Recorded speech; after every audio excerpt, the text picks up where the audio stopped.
Hello guys! Welcome back na naman sa ating panibagong araw. So, tuturuan ko na naman kayo ngayon kung paano naman tayo maglagay ng username. So, una, exit muna tayo. Exit. So, pag pinindot natin yung ingay ng kapitbahay namin.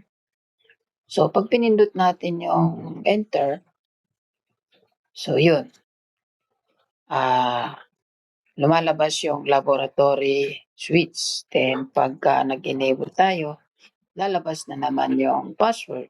So, kailangan natin pumasok sa ating switch. So, kailangan natin ipasok yung password, then enter. Right? Then, nandun ka na, di ba? So, exit ulit tayo. Exit, enter. So, yun, automatic pumunta kay laboratory switch. So, enable, CCNA, and then, gagawa tayo ngayon ng username.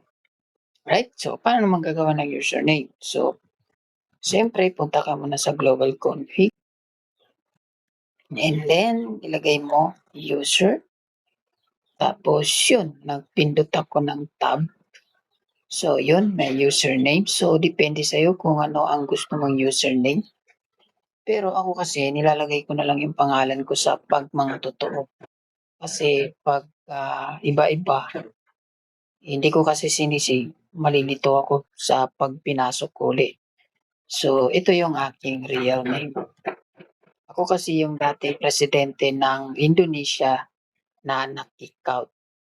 And then, pag nailagay mo na yung name mo, username, Suharto, and then ilagay mo na naman yung secret.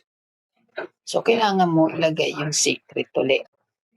Tapos, ilagay mo rin kung anong secret mo. So, pwede naman sila magkaiba dun sa enable secret mo at pwede naman dito sa ating tutorial, ipares na lang natin pero sa ibang mga ano kasi magkakaiba yan.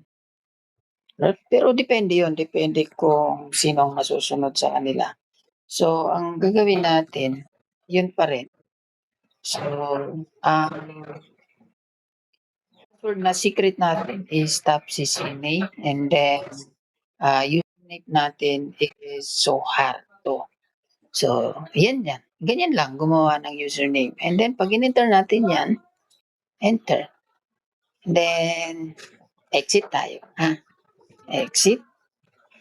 And exit tayo.